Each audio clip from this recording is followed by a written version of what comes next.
And so the Muslims began to flee. And so in that, so Anas ibn Nadr radiallahu anhu, he says, "Oh Allah, I, you know, I seek excuse for what, these people have done." In other words, the Muslims, Sahaba have done in their flight. And I'm definitely, I have nothing to do with what these people are into. So I'm totally free from the mushrikeen. And then he dove into the thick of the battle. And everyone's running, and now he runs into the battle. SubhanAllah. So we'll complete, this riwayat. Bismillahirrahmanirrahim. Alhamdulillahi Rabbil Alameen. Wa salatu wa salam ala sayyidil mursaleen wa ala alihi wa sahbihi ajma'in. Except for the wrong books. So basically what it was that he went into the battle and he was obviously martyred.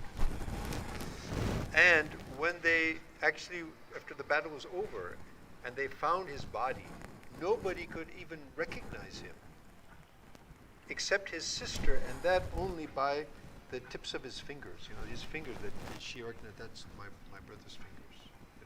And they counted more than 80, stabs with cuts with the sword and being stabbed with the spears and etc. And also arrows.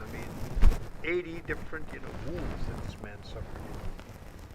And so this was in the chapter of Mujahada, struggling and striving to please Allah subhanahu wa ta'ala, and struggling and striving with any and all means. And this is an example of the supreme struggle and supreme sacrifice.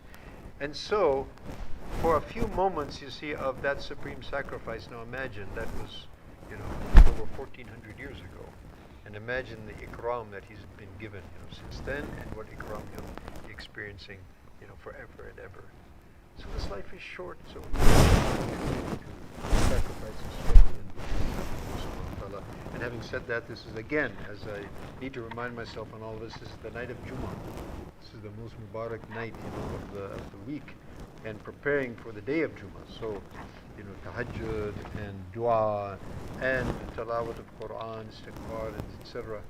And may Allah subhanahu wa ta'ala give us all tawfiq. Wa akhir da'wana. Alhamdulillahi Rabbil Alameen. Wassalamu alaikum.